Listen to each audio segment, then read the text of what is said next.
Amen, amen.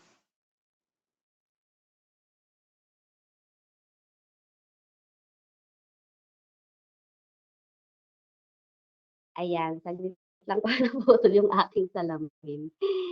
Ayan, sige po, tayo po ay magsimula na po. Ang ating pong teksto, mga kapatid po, ay matatagpuan po natin sa um, First, Unang Tesalonica. Yan, sino po ang may Biblia? Unang Tesalonica 5:23. Sige po, kung may nais po na magbasa, pwede naman po. Ayan, Unang Tesalonica 5:23. Ang sabi po dito, ayan, may nakakita po ba ng ating ano? Medyo nahirapan po ako kasi yung salamin ko. Ayan. Sige po. Pabasa nga po muna, Unang Tesalonica 5:23. Amen. Naayos ko lang po yung aking salamin. Sa 1 Thessalonica 5:23 po, sabi po dito, naway lubusan kayong gawing banal ng Diyos na siyang nagbibigay ng kapayapaan at naway panatilihin niya walang kapintasan ang buo ninyong katauhan, ang espiritu, kaluluwa at katawan hanggang sa pagpalitan ng ating Panginoon Kristo. Amen po. Praise God. Amen. Maraming salamat po. Glory to God po. Ayan, sabi po doon, malinaw po na binasa po ng ating kapatid. Ano po yung First Thessalonica. Ayan, hallelujah. Hindi po ako masyadong makakagano naputol yung aking salamin. In Jesus' name. Ayan, sige po. Pero God is good. Tuloy po natin ang ating pag-aaral. Hirap po kasi ako pag ako po ay walang salamin. Sabi po dito mga kapatid, di ba? Binasa po ng ating kapatid. So sabi po dito, madalas po kasi natin na iniaalay sa Diyos ang ilang bahagi lang po ng ating buhay. Ayan. So minsan po mismong sa ating pagsamba, yung ating lang pong minsan physical na katawan, una pa lang, morning pa lang, gabi pa lang pine-prepare na natin, 'di ba? Kung ano ang ating susuotin, 'yan, excited tayo sa kung anong ating susuotin sa morning pa lang, ayan. At minsan naman po yung pag na-prepare na po natin ang lahat, pagdating po natin sa church, yung atin pong isip ay half pa rin. Hindi pa rin po siya totally naka-focus po sa araw na 'yon. So, even po sa pag po tayo ay nagbabasa ng salita ng Diyos, di ba? Minsan po ay dumadaan lang siya sa ating mga mata. Yan, yung kahapon tinalakay po dito yung spirit of understanding at nagrema po talaga sa akin yung sinabi po ni Sis Bebs and then yung sinabi po ni Mami Tin na kapag po talaga tayo nagbabasa ng salita ng Diyos, kailangan din po talaga natin na aside from wisdom, kailangan din po natin ng spirit of understanding. Pero kung tayo po ay nagbabasa na parang pinapadaanan lang po ng ating mga mata, so hindi po siya nagiging nakakapasok yung gustong i-reveal sa atin ng Panginoon sa pamamagitan po ng kanyang salita. Minsan naman po, kapag po tayo naglilingkod, yung routine na lang siya, katawan na lang, pero wala po yung puso. Kapag po tayo ay hahayo, minsan sobrang daming ginagawa sa church, di po ba? So, dito po sa ating pong tatalakayin, ang nais po ng Diyos ay hindi pira-piraso. Ang gusto po niya ay buo. Espiritu, kaluluwa at katawan. Yan po yung pinakang main topic po ng 1 Thessalonica 5:23. Sabi doon, naway lubusan kayong, ayun,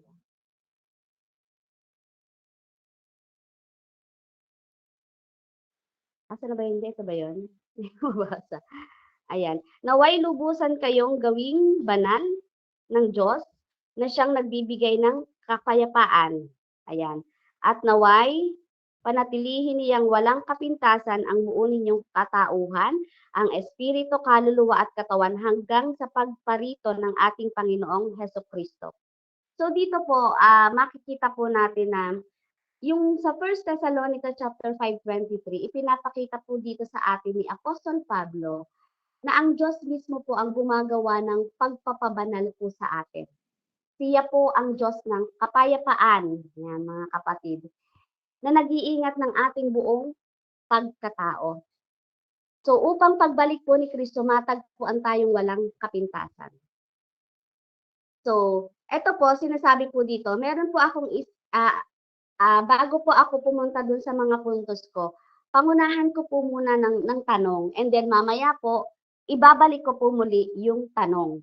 Amen. So, ang tanong po dito, buong pagkatao ba natin ay inihahandog na po ba natin sa Diyos? O may mga bahagi pa ba ng ating buhay na hawak-hawak pa rin natin? Na parang hindi pa rin po tayo buo na iniaalay natin yung ating sarili sa Panginoon. Tayo lang po yung makakasagot niyan.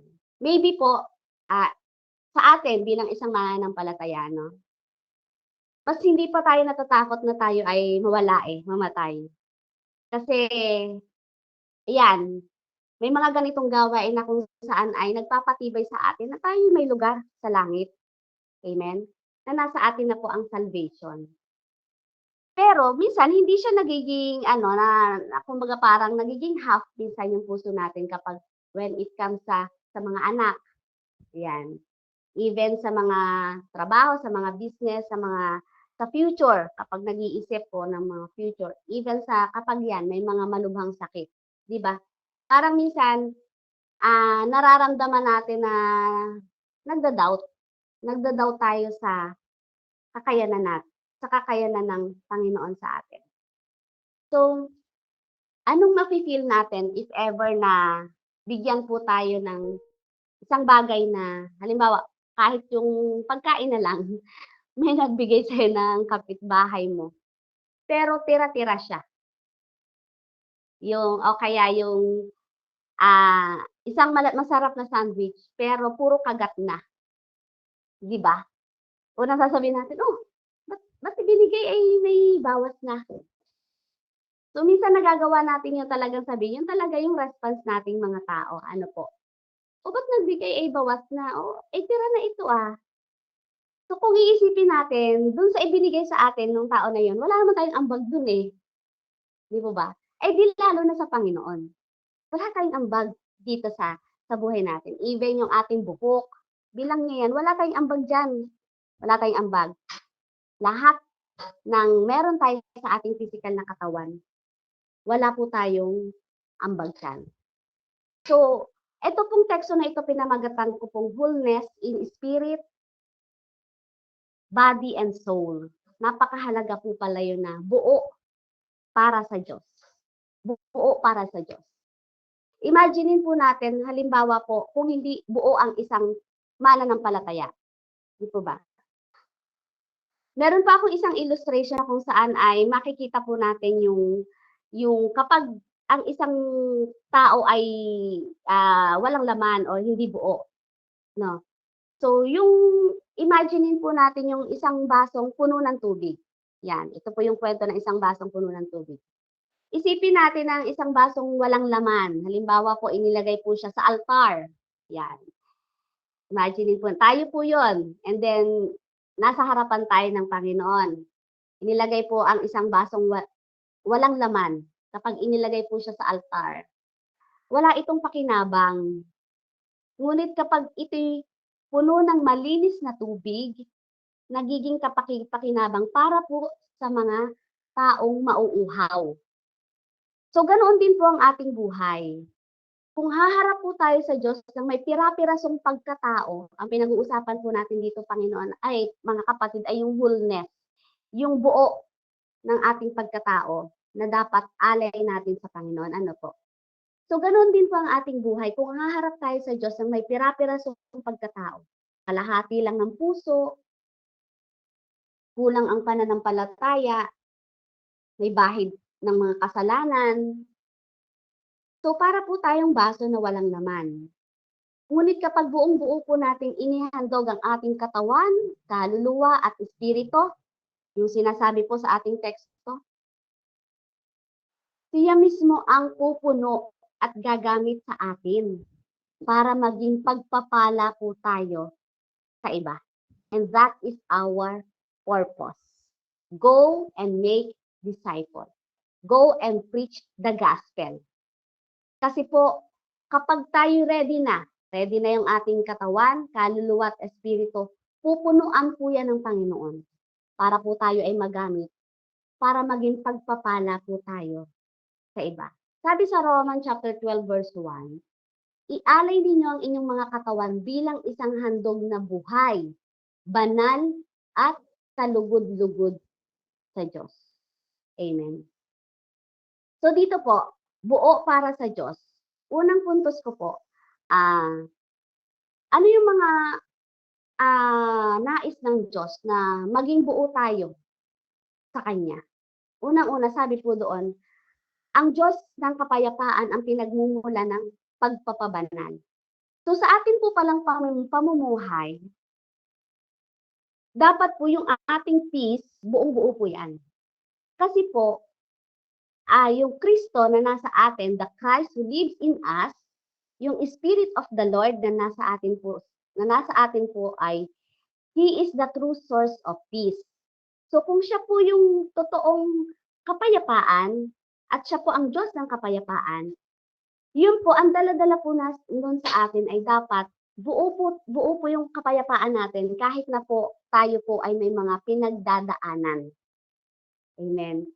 Mas maganda po na makita po natin, mas ma-stretch po natin yung faith natin na yung peace natin sa panahon po ng sitwasyon na may battle. Kasi po, diyan natin malalaman na buo ba yung paniniwala mo, pananampalataya mo, that God is your Jehovah Shalom, God is our peace. At kapag po buo yun, pinagmumulan po yun ng kabanalan. Ang nais pala ng Panginoon sa ating pamumuhay ay maging buo po tayo. Magkaroon tayo ng totoong kapayapaan para makapamuhay po tayo ng may kabanalan. Kasi po, kapag po wala tayong kapayapaan, magiging magulo po ang lahat sa atin. Wala po dun ang kabanalan. So, ang kabanalan po, hindi po yan galing sa tao, kundi galing po yan sa Diyos. Siya lamang po ang may kapangyarihan na gawing banal ang ating buong pagkatao. Sabi po sa Filipos chapter 1 verse 6, ang mabuting gawa na sinimula ng Diyos sa inyo ay tatapusin niya hanggang sa araw ni Kristo Jesus. Praise God. Praise God. Diba? Ang mabuting gawa na sinimula, that is holiness. Walking, yung paglakad natin ng may kabanalan. Ang mabuting gawa na simulan ng Diyos, na sinimulan sa atin ng Diyos, ay tatapusin niya, siya po ang tatapos. The battle belongs to God. We need only to be still. Di po ba? So sabi doon, yung hindi galing sa taong kabanalan, kundi galing sa Diyos. Yun na nga yung sinasabi sa 1 Thessalonica, at naway ang Diyos ng kapayapaan ay lubos kayong pabanalin. So ang kabanalan, mga kapatid, ay hindi sariling gawa. Hindi ito nakukuha po sa pamamagitan ng sarili nating lakas, mabubuting gawa, o relihiyon. Di po ba? Kaya po sabi niya, ang relihiyon, hindi yan ang makapagpapaligtas sa tao, kundi ang relasyon natin sa Panginoon. So sa talata po na Isaiah 64 verse 6, lahat ng ating mabubuting gawa ay tulad lamang daw po ng maruming kasuotan. Para siyang basahan lang. Di po ba? So wala po tayong maipagmamalaki. Kahit po gaano tayo kasipag maglingkod, kahit po gaano tayo ka-generous magbigay sa gawain ng Panginoon, hindi po yan ang makapagpapabanal sa atin. Hindi po kailangan ng Diyos ang lahat ng ating ginagawa. Dahil po hindi po mababawasan ang kanyang pagka-Diyos, maglingkod man tayo o hindi. Hindi po masama na maglingkod dahil yan po yung ating way ng gratitude sa Panginoon. Nakatanggap tayo ng kaligtasan, ng pagpupuri, ng pananampalataya, kaya nagagawa po nating magbalik ng pasasalamat sa Kanya, naglilingkod po tayo at napakahalaga po niyan, ang paglilingkod. Ang nais ko lang po ditong sabihin at ibigay po sa inyo ay huwag po tayong magbabase sa ating mabubuting gawa. Huwag niyo po akong ma-misinterpret, hindi ko po sinabi na huwag tayong gumawa ng mabubuti. Bagkus, isipin po natin na sa ating lahat ng ginagawa, ito po ay parang maruming basahan lamang sa harapan po ng Diyos. Kaya wala po tayong maipagmamalaki. Amen? So ang kabanalan po, nasa first point pa lang po tayo, ano po yung kabanalan po? Ang kabanalan po ay kaloob ng Diyos. Siya ang gumagawa ng pagbabago po sa ating espiritu, kaluluwa at katawan. Sabi po sa Filipos chapter 2 verse 13, sapagkat ang Diyos ang gumagawa sa inyo, maging ang pagnanais at ang paggawa ayon sa kanyang mabuting kalooban. So ang Panginoon po ang gumagawa po sa atin. Kaya po tayo ay nagkakaroon ng paglakad na may kabanalan. May pagkatakot po, may banal na takot po tayo sa Panginoon. Ang tao ay tinawag lang po na makipagtulungan sa Diyos. So hindi natin kayang pabanalin ang atin pong sarili. Pero inaanyayahan tayo ng Diyos na lumakad sa pananampalataya, panalangin at pagsunod. Sabi po sa 1 Peter chapter 1 verse 16, magpakabanal kayo sapagkat ako'y banal. So paano natin makikita yung ating sarili na kung saan ay buo ba yung ating nakikita ba sa atin yung kabanalan ng ating pagsasalita, yung kabanalan ng ating actions, yung pagiging compassion po ba natin? Ayan, napakahalaga po nun na tayo po ay compassionate, lalo na po sa ating mga kapananampalataya. Bago po tayo magsalita, isipin po muna natin, makapagbibigay ba ito ng glory sa Panginoon?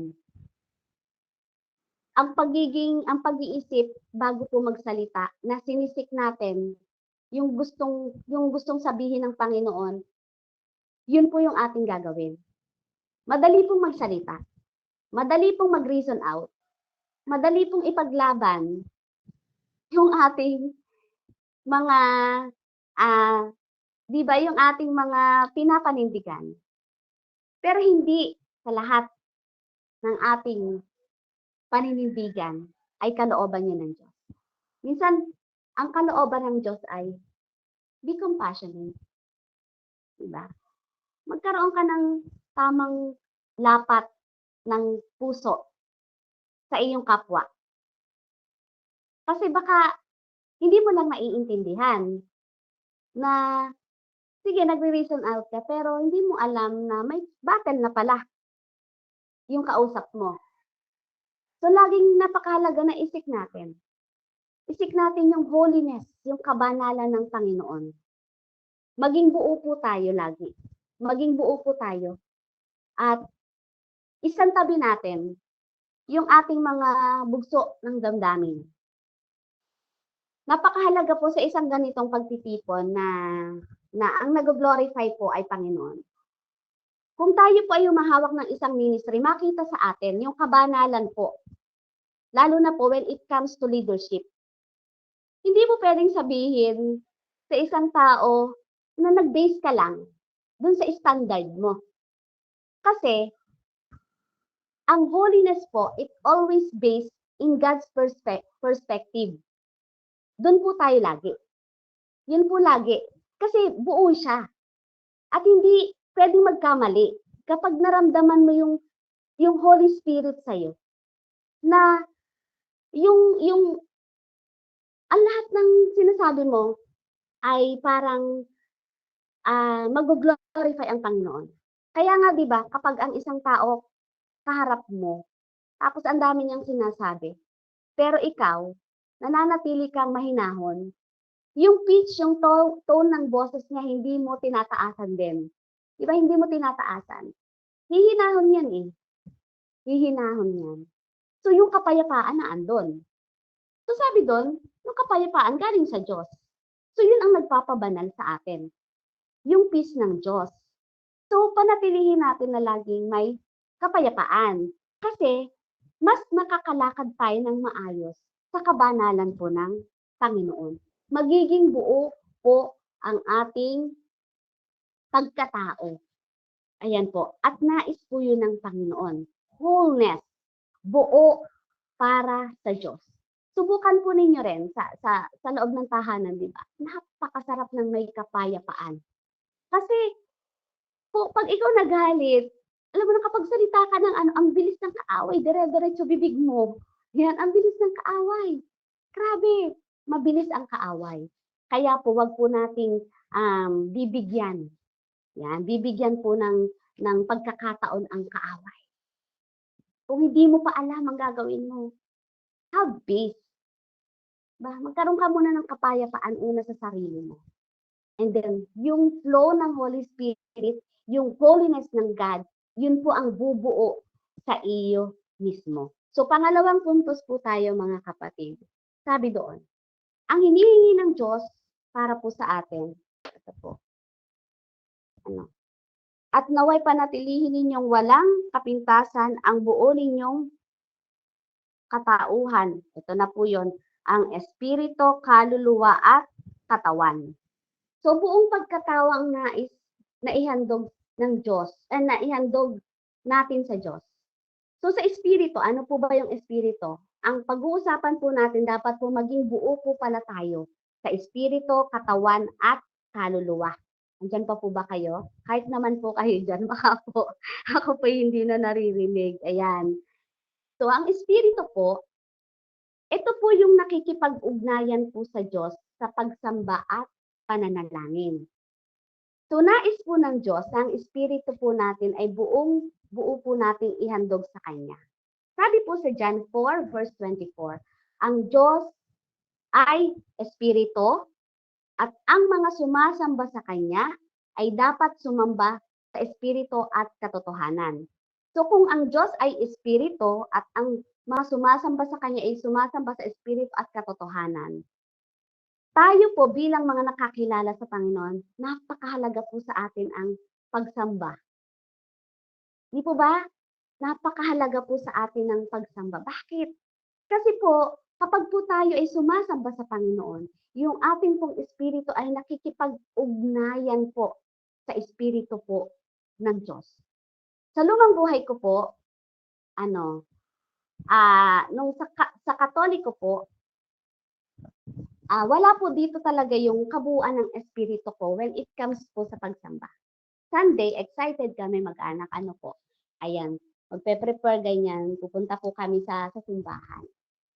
Sa simbahan po, malaki po yung simbahan, sa tapat po nun ay tapat po nun ay mga fast food, Jollibee, McDo, ganyan. Papasok lang po kami, magko-cross, sign of the cross, Tapos po, hindi namin nauunawaan ang aming ginagawa. Mas naunawaan pa namin yung aming bihis, yung aming gagawin pagkatapos at hindi po namin natatapos ang misa. Ayan. Even po, kapag yung basket, di ba, na, makikita mo, pabaryahan ang pagbibigay. Pero, ang taong buo, ang espiritu, pag nananambahan yan, di ba? Buo rin sa pagbibigay eh. Buo rin. Pero dun sa amin, yan, pagkatapos po ng ng awitin, konting parang yung mga anak ko, ayaw na, aalis na rin. Kami rin, naalis na rin, hindi po talaga namin natatapos, ni nangangalhati, hindi po. Mas mahaba po yung oras namin kaming kumain, mag-mall, yan. Patay po kasi yung espiritu pa namin that time. Ngayon po, nung nagkaroon kami ng tamang relasyon, na ihandog po namin ang aming buhay, na isurrender po namin ng buo ang aming pananampalataya sa Panginoon. Ang araw po ng linggo sa amin napakahalaga. Ipinaglalaban po talaga ng asawa ko yan, yung araw ng linggo. Napakahalaga po. At doon din po namin nakita na even po ang aming mga anak, hindi sila makumpleto pag walang araw ng linggo. aming mga anak ay nagta-tithe, kanya-kanya silang sobre, nagagamit, nagda-drum, tumutugtog, nagpupuri, nag-aaral ng salita ng Diyos hanggang 9:30 po, minsan hanggang 10 PM po kami ng gabi. Napakabiyaya ng Panginoon kasi naumpisa po yung nagkaroon kami ng kapayapaan, nararanasan namin ang lumakad ng may kabanalan, nabuhay po ang aming espiritu. So, yung pagsamba po namin, sabi po sa Genesis, 'di ba, ang ikapitong araw ay ginawa ng Diyos na banal. At yun po ang kanyang pinagpala. Yung araw po ng linggo. Banal siya at yun po ang pinagpala ng Panginoon. So, yung mga tao po na sumisimba lamang kapag birthday, araw ng Pasko, o kaya kapag magnininang, hahawak sa kasal, o kaya kapag may patay, di ba? Bininisahan yan, di ba? Hindi po sila sumasamba sa espiritu at katotohanan. Bakit? Kasi po yung espiritu nila hindi pa na talaga totally connected sa Diyos. Kasi nga yung espiritu po natin ang nakikipag-ugnayan sa Diyos. So napakahalaga po na ito ay buo. Napakahalaga po na ito ay buo. Kasi po, espiritu na po ng Diyos, dun po tayo nakikipag-ugnayan. So kapag kulang po, wala. Sablay po talaga tayo. Amen. So ang espiritu po ang bahagi ng ating pagkatao na nakikipag-ugnayan sa Diyos. Ang katawan ay nakikita ng tao, ang kaluluwa ay nakikisalamuha sa kapwa. Ngunit ang espiritu, ang direktang kumokonekta sa Diyos. Yun po yung direct po na nakikipag-ugnayan sa Panginoon. Sabi nga, ang Diyos ay espiritu. So meron tayong espiritu. So yun po ang panatilihin nating buo para po maranasan natin yung totoong connection, yung totoong pakikipag-ugnayan sa ating Diyos na buhay.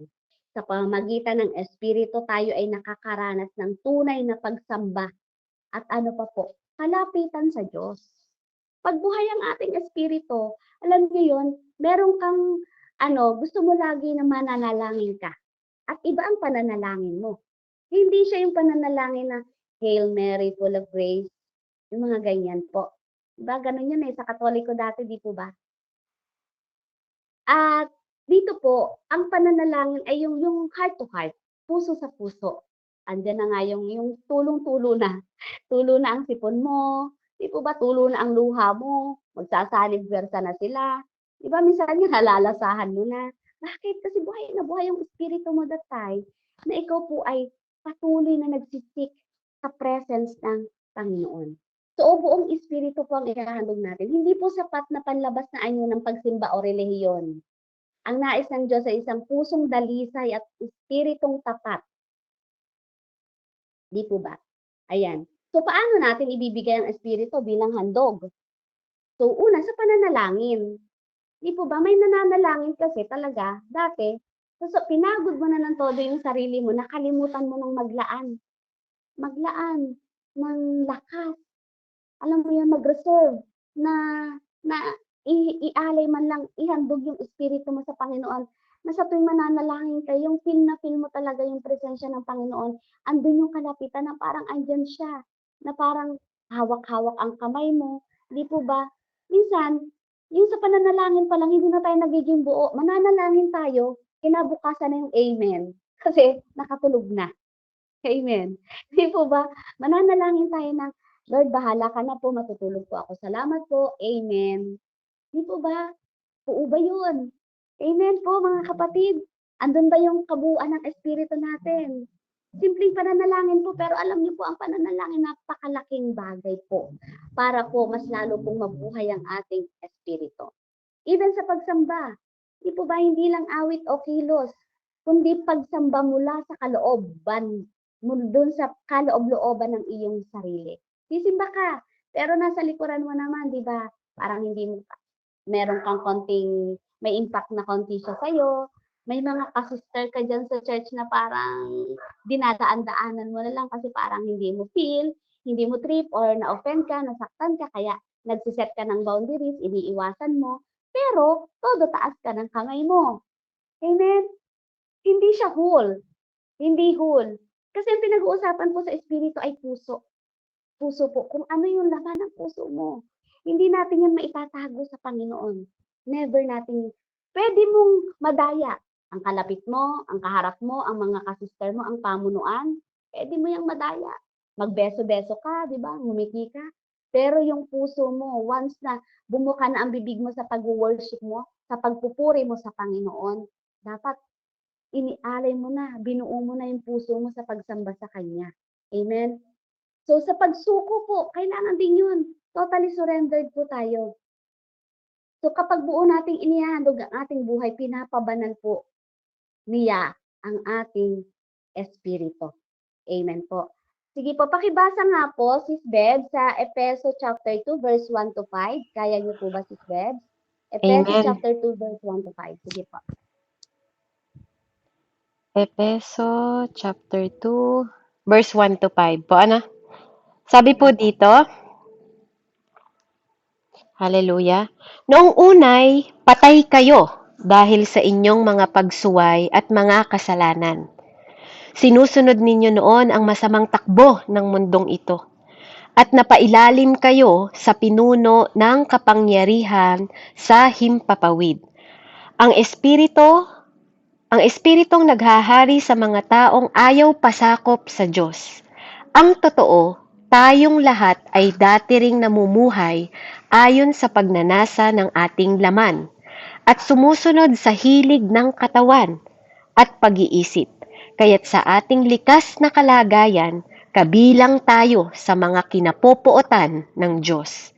Subalit, napakasagana ng habag ng Diyos at napakadakila ng pag-ibig niya sa atin. Tayo'y binuhay niya kasama ni Kristo noong tayo'y mga patay pa dahil sa ating pagsuway, naligtas nga kayo dahil sa kanyang kagandahang loob. Purihin po ang pagkabasa ng salita ng Diyos. Amen. Salamat po, Sis Beb. Salamat po sa salita ng Diyos. Ayan po, napakalinaw po mga kapatid. Tayo pong lahat dati, ang ating pong dating kalaban talaga ay yung espiritu po. Meron po talagang battle ng espiritu sa himpapawid. Kaya nga po dati, di ba, walang ipinanganak na banal na agad. Walang ipinanganak na yung talagang perfect na. Wala naman na talagang hindi nagkasala. Lahat po tayo ay nagkasala. Sabi nga, walang nakarating sa kaluwalhatian ng Panginoon. So, ibig sabihin po dito, nung tayo pa ay hindi buo sa pagpananampalataya natin, sa pagtanggap natin, hindi suko ang buhay natin sa Panginoon, meron na po pala talagang espiritu na talagang umaaligid po sa atin na kung saan yun po yung sinasabing patay pa yung espiritu natin. Kaya nga po tayo minsan talagang grabe kung magalit, di ba? Yung pagmumura natin dati, mannerism lang halos, matapi ka lang ng konti, grabe na yung pagmumura mo. Di po ba? Yung pagpapatawa, yung paghihiganti lalo na, di ba? Pag nagalit ka talagang, meron nga po mga Kristiyano na talagang hindi pa rin masyado po, makikita pa rin po. Sabi niya kasi hindi naman yun sa relihiyon. So, meron mga Kristiyano pag uwi ng bahay, talagang sabi niya, puspos na puspos talaga siya nung sa simbahan. Pero pag uwi ng bahay, ayan, merong nag-away na agad sa asawa kasi minsan tayo po yung tina-target talaga ng kaaway. Di po ba? So dito, mahalaga po na sabi doon, napakabiyaya ng Panginoon. Napakabuti ng Panginoon dahil lahat po tayo ngayon ay binuhay ang ating pong mga espiritu. Kaya po makikita natin bakit may mga tao na nagagawang makipagrelasyon sa same sex. Yung lalaki sa lalaki, babae sa babae. Patay pa po kasi ang kanilang mga espiritu. Kasi po kung buhay po ang espiritu nila, hindi po nila gagawin yan. Kasi po God is holy. Walang tao na sasabihin buhay ang espiritu pero nagpapatuloy sa kasalanan. Walang tao na buhay ang espiritu kahit pa sabihin na Kristiyano, baka nga po Kristiyano sa nguso. Kasi kung nagpapatuloy ka pa rin sa mga even po yung mga maliliit na bagay na kasalanan. Na kapag nakagawian mo na, ay okay lang yan. Okay lang yan, okay lang ito, ganyan, mauunawaan ako na ng Panginoon. Unti-unti po mararanasan niyo yun na palaki na pala ng palaki. So parang nagiging ordinary na lang sa'yo na gawin yun. So nasaan po dun yung holiness at yung pagiging buhay ang espiritu. So mga kapatid, makikita po doon. So meron po sabi doon, isa pong halimbawa ko po kung bakit di sasabihin naman po ay hindi naman nakikita ang espiritu. So ganito lang po 'yun mga kapatid. Kapag halimbawa ipagpalagay po natin na may isang bata po na nagpapalipad ng saranggola sa ilalim ng maaliwalas na langit. So habang lumilipad po ito pataas ng pataas yung saranggola, unti-unting naglalaho sa paningin kasi sobrang taas na po. Lumapit po yung kanyang mga kaibigan at nagtanong, paano mo nalaman na naandyan pa ang saranggola gayong hindi mo naman nakikita? So ngumiti ang bata at sumagot, alam kong andyan siya kasi nararamdaman ko ang hila ng tali sa aking kamay. Ganyan din po mga kapatid ng ating espiritu. So ang espiritu na buhay sa isang mananampalataya, hindi natin nakikita sa ating mga mata, ngunit ramdam natin ang kanyang pagkilos. Saan daw po? Sa puso.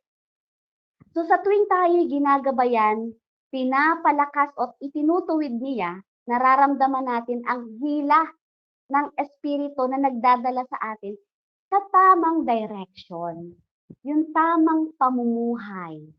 Yaan po yun. Napakahalaga po na maging buo ang ating espiritong handog para po sa Panginoon. John chapter 3 verse 8, ang hangin ay umihihip ng saan nito ibig at naririnig mo ang ugong nito, ngunit hindi mo nalalaman kung saan nanggagaling at kung saan paroroon.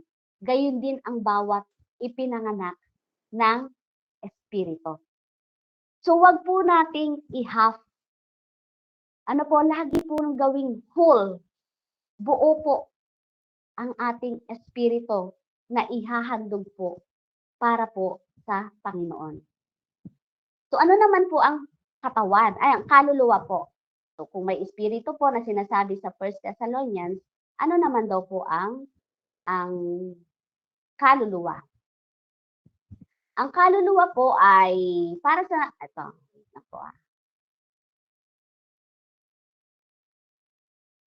Ako makita po. Ayan, ang kaluluwa.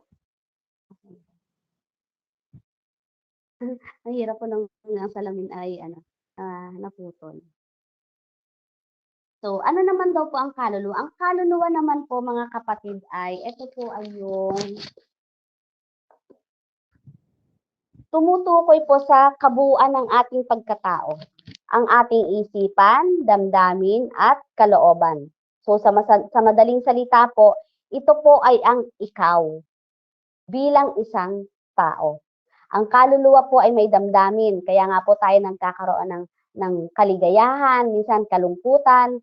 So, mayroon din pag-iisip, kaya po tayo nagkakaroon ng idea at mga pangarap, di po ba? At yung kalooban po, decision po, yung mga decision po natin, yung mga pagpili po natin. So, sa panahon po ng kamatayan, ang kaluluwa po ay humihiwalay sa katawan. Amen. So, humihiwalay po siya sa katawan. So, saan mapupunta ang kaluluwa kapag po humiwalay po sa ating katawan? So, sabi doon, para po sa mga mananampalataya kay Kristo, ang kaluluwa ay agad na napupunta po sa presensya ng Diyos. So, ano po, yung pakinggan po natin ito, napakahalaga po nito, na maging buo po yung ating kaluluwa. Kasi po, ang kaluluwa daw po kapag sa mga mananampalataya, ang kaluluwa ay agad na napupunta sa presensya ng Diyos. Sabi po sa 2 Corinthians chapter 5 verse 8, gusto naming lisanin ang katawang ito at makapiling ang Panginoon. So yung kaluluwa po, kapag po tayo ay namatay, yan po ay humihiwalay po yung ating kaluluwa. So yung kaluluwa po sa mga tumanggap sa Panginoon, agad po itong napupunta sa presensya ng Diyos.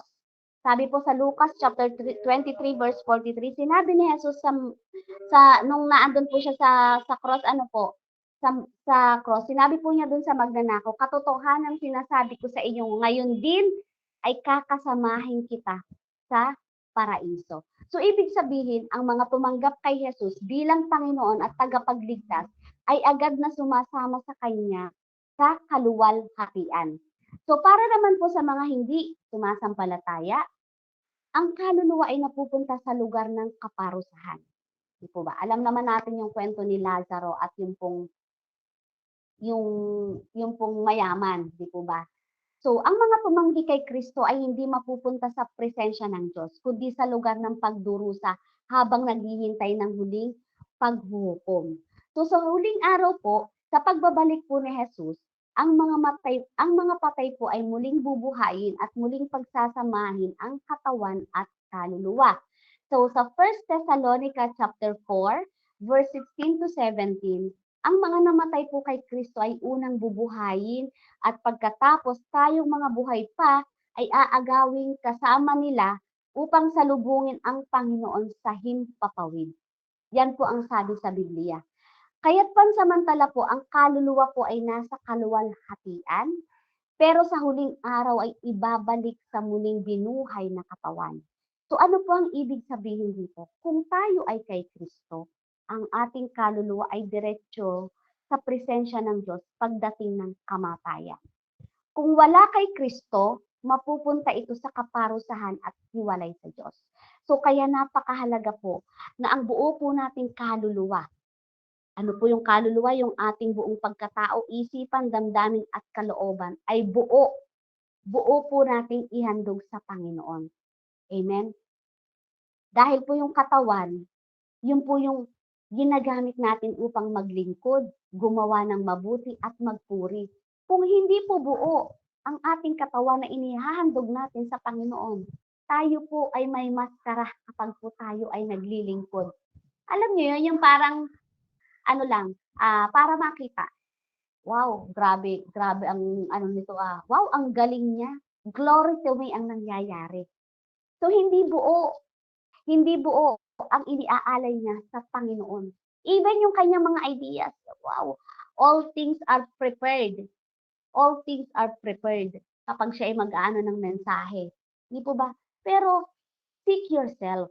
Buo ba yan na nag-aalay ka ba talaga ng paglilingkod para makita po ang kaluwalhatian ng Panginoon at maibigay ang mabuting balita ng kaligtasan sa mga tao? O para po makita na ang galing mong gumawa ng ideas, ang galing mong mag-share, ang galing mong mag-insight, ang galing mong magbigay, ang galing mong mag-share ng word of God?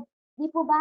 Kasi napakahalaga ng katawan kasi ito yung ginagamit natin sa paglilingkod. Ginagamit natin para po tayo ay magpuri, para po tayo ay gumawa ng mabuti.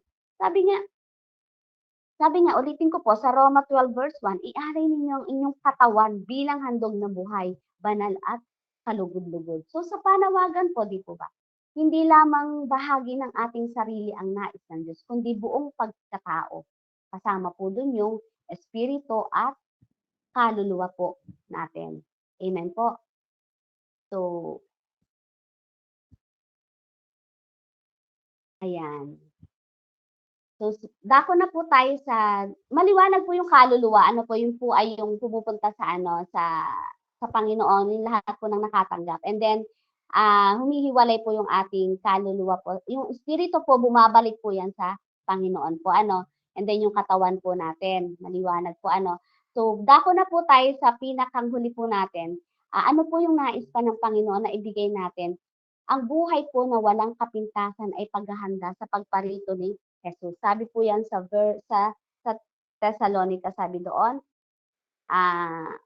hanggang sa pagparito ng ating Panginoong Hesukristo, sabi doon, at naway panatilihin ninyo walang kapintasan ng inyong buong katawan, ang espiritu, kaluluwa at katawan hanggang sa pagparito ng ating Panginoong Hesukristo. So ang buhay po, ang nais po ng Panginoon ay ang buhay po natin ay maratnan niya sa kanyang pagbabalik na walang kapintasan.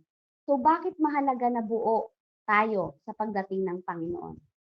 Diba? Sa paghahanda sa pagdating ni Jesus. Darating si Jesus po kasi mga kapatid sa oras po na hindi natin inaasahan. Kaya dapat laging handa ang ating puso at pamumuhay. Baka po meron pa rin po sa atin na, ay, bukas ko na lang ito gagawin para sa Panginoon. Ito na muna ang pipiliin ko kasi wala kaming budget ngayon eh. Ito na muna ang gagawin ko, magtitinda na muna ako, magtatrabaho na muna ako. Sabi yung gano'n. So, paano mo nalaman? Paano mo nalaman na pwede ka pang mabuhay bukas? Walang may hawak sa atin ang ating buhay. So, kung ano yung present natin, yun ang paglaanan natin. Gaya ngayon sa SFC, magna 9 o'clock po. Gawin natin, yung buo natin, handog sa Panginoon. Hindi natin kasi alam ang mga susunod na oras, ang susunod na araw, kung anong mangyayari. Pero salamat na ihanda tayo. Ngayong sandaling ito, ihanda tayo. Na anytime bumalik ang Panginoon, ready tayo na yumakap at yakapin ng ating Panginoon. Hindi po ba? So sabi sabi yun, darating si Jesus na hindi natin inaasahan, kaya dapat laging handa ang ating puso at pamumuhay. Mateo chapter 24 verse 44, kaya't maging handa rin naman kayo sapagkat darating ang anak ng tao sa oras na hindi ninyo iniisip. So walang may hawak sa atin. So kapag sinabi kapag ikaw ay hiniko ng banal na espiritu, anak, sharean mo. Abay, gawin po natin. That is the fullness of our heart to serve God. Huwag mo sabihin, hindi ako ready. Halimbawa po sinabi dito, okay, meron po bang ang ating pong pangalan is Morning Devotion Prayer Ministry, di po ba? Handa dapat tayo, unang-una. Tayo po dapat ang example. Gumagawa po tayong lahat ng devotion. Every day. Huwag po kayong papayag na sinabi sa inyo, pwede ka po bang mag-share? Ay, wala po akong preferred. Nasaan po ang wholeness of heart? Hindi ko po ito sinasabi mga kapatid para po masaktan po kayo or magyabang po. Ako, para po ito sa paghahanda po natin lahat sa pagdating ng Panginoon. Napakaliwanag po ng Mateo 24 verse 44. Hindi rin po tayo naghahangad na marinig natin na kailangan magaling, kailangan mahaba, kailangan maganda, kailangan nakaka-touch. No. Kung ang puso mo, kahit pa ilang minutes lang yan ang pag-share mo ng devotion, Espiritu ng Panginoon ang kikilos sa lahat ng makakarinig. At makikita mo yung kilos ng banal na Espiritu sa kalagitnaan. Even yung insight, even yung pinaka-maigsing mensahe mo, andun ang kaluwalhatian ng Panginoon. Amen. So, ini-encourage ko Amen. po ang everyone. Amen. Ini-encourage ko po ang lahat. Mateo 24:44. Maging handa sapagkat darating ang anak ng tao sa oras na hindi ninyo iniisip. Diba? So, walang nakakaalam. Paano mo sasabihin na magpe-prepare ako ngayon kasi bukas ako or sa susunod na linggo na lang ako ang magmensahe? No! Maging ready. Kung paano tayo ready na tayo kumakain kasi gutom tayo, abay mas lalo na po dapat sa salita ng Diyos. Amen? Kasi yung ating kakainin, di ba pag tayo gutom, kahit na hindi tayo gutom, makita lang natin, mag-crave lang tayo, di ba kakain tayo, laging handa ang ating bibig sa pagmuya eh. Pero isipin po natin, lahat ng ating kinakain, ilalabas din po natin yan.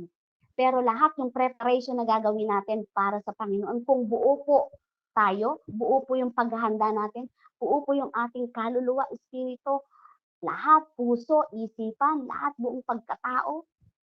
Huwag po tayong ma-pressure sa gawain ito na kailangan magaling, kailangan ready. Huwag po tayong ma-pressure. Lahat po tayo ay pantay-pantay sa Panginoon ng Diyos, sa harapan ng Diyos. Kaya po ang nais ko po sa bawat isa, wala pong maiiwan dito sa platform na ito. Nais ko po sa bawat isa, meron pong mag-worship. Alam yun, napakaganda po. At humanda po tayo sa gagawin po ng Panginoon sa atin araw-araw. Iba ang handa. Sundalo tayo. Sundalo po tayo ng Panginoon. Amen po ba, mga kapatid? So, Ang tunay na paghahanda ay nakikita sa ating ginagawa. Hindi lang po sa ating sinasabi. Amen po? Ang tunay na paghahanda ay nakikita sa ating ginagawa. Hindi lang po sa ating sinasabi. Kasi kung ano yung ginagawa mo, kahit hindi ka magsalita, ang laking impact niyan para sa iba. Ginagawa ng lahat dito, gigising ng maaga, 7 o'clock, mag-i-initiate agad ng call. Anong impact? Hindi ka pa nagsasalita pero nag-initiate ka na agad ng call. Di ba pasukan tayong lahat, magkakapatid agad sa platform? Wala pang salita yon. Pero yung the moment na kumilos ka, yung kamay mo, daliri mo, nag-initiate ka ng call sa morning devotion, 7 o'clock SFC. Wow, kompleto ano po. Grabe, pasukan agad eh. Imaginein mo, ang pinagpala ng Panginoon ngayon na nakakaranas ng buo sa salita ng Diyos, 12. 12 po tayo ngayon. Glory to God. Wala naman po ito sa bilang. Ito po ay nasa puso na handang tumanggap sa salita ng Diyos. So, sa pagpapanatili po ng walang kapintasan, hindi tayo magiging walang kapintasan sa ating sariling lakas, kundi sa pamamagitan lang po ng biyaya ng Diyos at kapangyarihan ng Espiritu ng Diyos. Kaya nga sabi, sa biyaya mo lamang ako nabubuhay, sa biyaya mo lamang ako nakakapagpuri, sa biyaya mo lamang ako umaasa. Ang lahat nito'y biyaya mo sa akin. So, ibig sabihin, wala po sa sarili nating lakas, kundi sa biyaya lang po at kapangyarihan ng Panginoon at sa kanyang kapangyarihan ng Espiritu Santo.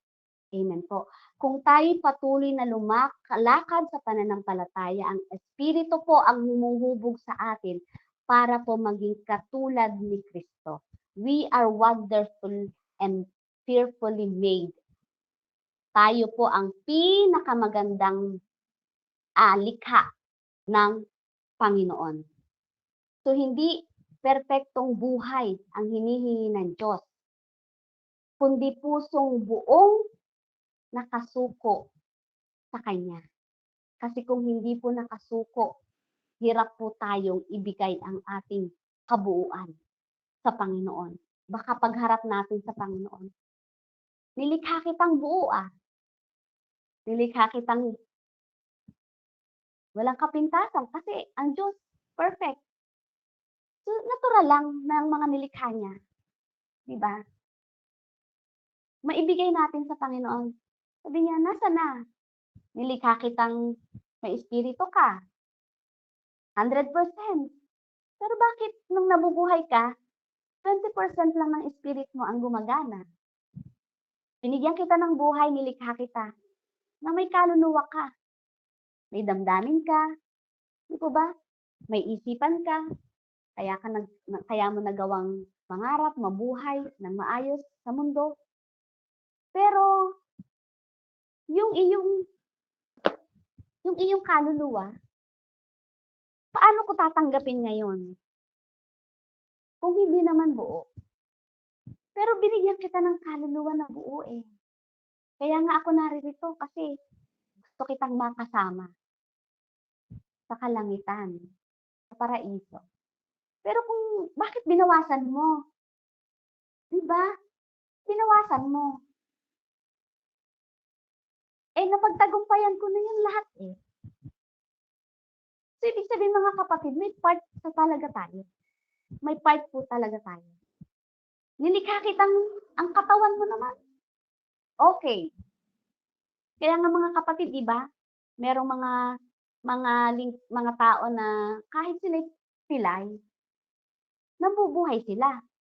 Sila pa nga minsan yung nakakaranas ng pagiging mabuti. Sila pa nga yung minsan nagiging good Samaritan eh. Diba, na-appreciate kasi nila eh. Sabi nga, yung isang tao, ang dami niyang sapatos sa aparador. Di pa rin siya makontento kung ano isusuot niya araw-araw, minsan papalitan niya, alis na lang siya, papalitan niya. Hanggang sa pag-commute niya sa jeep, kita niya, yung tapat na kasakay niya sa loob ng jeep, walang paa. Putol ang paa. Hanggang sa napatingin siya sa kanyang mga paa. 'Di ba? Na nakapagpasalamat siya, nasusuotan pa niya ng sapatos. Iba't ibang sapatos pa. So yung ating katawan, mahalaga po na buo din yan. Buo din yan sa paglilingkod. Lagi po nating isipin that everything we do it to glorify God. Diba? So napakahalaga po nito mga kapatid. May isang illustration po sa yung nobya at yung ikakasal. Yung nobya po at yung kasal. So isipin mo ng isang nobya na malapit ng ikasal. Gumugugol siya ng oras para maghanda. Pinapaganda niya ang sarili, iniingatan ang damit at tinitiyak na handa siya sa pagdating ng kanyang nobyo. So ganoon din po tayo. Ganoon din dapat ang ating spiritual na buhay. Tayo ang iglesia. Tayo dapat ang influencer ng mundo. Tayo po ang influencer ng ating asawa at mga anak. Kung tayo po ay hindi buo, paano natin masasabi na sila ay magiging buo din? Di po ba? So, tayo ang iglesia, si Jesus ang ating nobyo. Kung tunay nating hinihintay siya, dapat inihahanda natin ang ating sarili, nililinis ang ating puso, at namumuhay ng walang kapintasan. Ito po yung sinabi ko, wholeness of spirit, soul, and body, buo para sa Diyos. Una, ang kapayapaan, ang Diyos ng kapayapaan na nagbibigay sa atin ng kabanalan. Pangalawa, buong handog ang nais ng Diyos. Espiritu, kaluluwa at katawan. Pangatlo, maging handa tayo sa pagbabalik ng Panginoon. Maratnan niya tayong walang kapintasan. Because God is a perfect God. Sabi po sa Efeso 5, chapter 27, upang maiharap niya sa kanyang sarili ang iglesia. Tayo po yun, na maluwalhati, na walang dungis, o kulubot, o anumang gayong bagay, kundi banal at walang kapintasan. Glory to God po. So bilang pagtatapos, mga kapatid, darating si Jesus anumang oras. Ang tanong, handa ka na ba? Sabi ni Corina sa Rated Cake, handa ka na ba? So sa atin, i-open natin ang ating puso. Handa na ba tayo? Kung nais natin na tanggapin siya ng may kagalakan, mamuhay po tayo sa kabanalan. Alagaan natin ang ating espiritu, kaluluwa, at katawan. Tayo'y maging buhay na patotoo na handog para sa Diyos. So ang patotoo po natin, ingatan po natin. Sandata po natin yan para once na may makarinig ng ating patotoo kung paano kumilos ang kapangyarihan ng Panginoon sa atin, madala po natin sila sa paanan ng ating Panginoong Jesus. Glory to God po. Purihin po ang ating Panginoon. So ibabalik ko po sa inyo po muli ang tanong. Dito na lang po tayo uli umikot. Kung gusto niyo pong magbigay ng ibang insight tungkol po sa mga narinig, okay lang po. Pero po, gusto po ng Panginoon na i-search po niya ang ating pong mga puso. Yan. Sabi po doon sa tanong dito, yung kanina pong tanong, buong pagkatao ba natin ay inihahandog sa Diyos? So, saang parte po tayo nahihirapan? Hingi po tayo ng tulong sa Panginoon. Saan po parte tayo ng nahihirapan? Sa pamilya, sa finances, sa health, diba? Na hindi natin maihandog ng buo ang ating Diyos. Ang Panginoon lagi po yung willing, able and reliable po siya na tumulong. Kaya lang po kailangan sabihin po natin, sambitin po natin. Yan po ay isang tanda ng pagpapakababa sa Panginoon. O may mga bahagi pa po ng ating buhay na hawak-hawak pa rin natin. Tandaan natin kapatid, hindi natin hawak ang ating buhay. Wala tayong ambag sa ating buhay. Amen? Glory to God. Salamat po sa Panginoon. Tayo po ay manalangin. Yes, Lord. Hallelujah. Salamat po, Panginoon, sa umagang ito. Salamat po sa lahat po ng mga salita. Salamat po sa panibagong revelation. I declare, Lord, lahat ng mga salita, lahat ng mga verses sa Bible na ibaba, matanim nawa sa isang matabang puso, matabang lupa ng lahat po ng naririto. Maging pagpapala po kami, maging daluyan kami ng pagpapala sa lahat po, maging kalakasan ang bawat isa sa amin, Panginoon, lalo tigit po sa buhay po ng mga nangangailangan ng kagalingan. Salamat po, Ama. I declare, Lord God, na ang aking pong handog at alay na pagtugon sa aking panawagan, iniaalay ko po ito, Panginoon, para po sa kagalingan po ng aking kapatid na si Cherry, Miss Annalisa po, Miss Kat, Sister Gerani po. Maraming salamat po, maging po sa anak po ng Mami Tin na nagdadialysis. Purihin ka po, Panginoon, ikaw ang Diyos na makapangyarihan at sobra po yung pagmamahal mo sa amin. Nawa